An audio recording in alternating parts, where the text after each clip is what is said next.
why, in your opinion, are children dying of hunger and malnutrition in an area of the world in which food is plentiful, just 44 miles from Tel Aviv?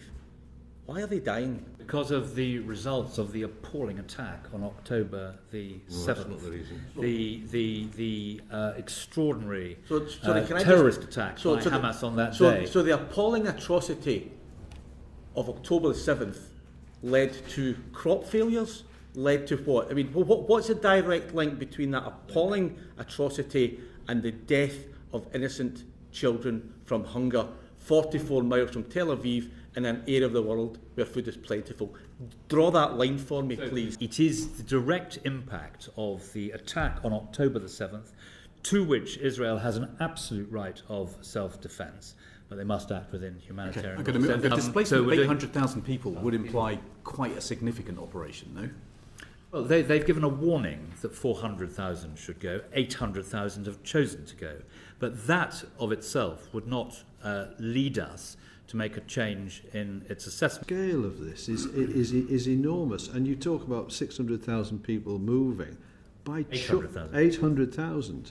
And some have chosen to go. What choice did they have to move? Was this just, I think I want to go and live somewhere else? I mean, isn't that a preposterous suggestion to think that this is a matter of free will to say I'm going to move somewhere else? I'm saying that on the basis of credible NGOs, international bodies and partner countries, that the threshold's long since been reached, and people in this country and across the world are bewildered that the UK government doesn't come to the same conclusion. What else has to happen before you would deem Israel to be in breach of international humanitarian law? Well, I think it's incredibly important that these decisions are not reached at the whim of a minister at the dispatch box responding to the mood in Parliament. Do you accept that starvation is being used as a weapon of war, given the fact the UN figures, particularly in northern Gaza, but also across Gaza just now, the numbers of children that are dying from starvation and malnutrition?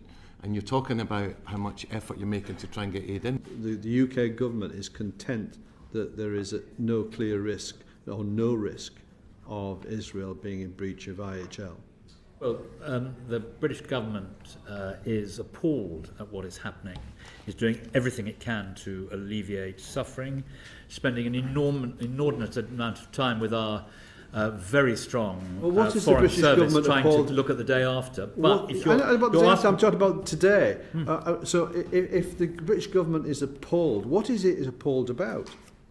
Well, we're appalled at the appalling attack that took place on October the 7th. We're appalled at the situation in Gaza. British ministers have set that out very clearly.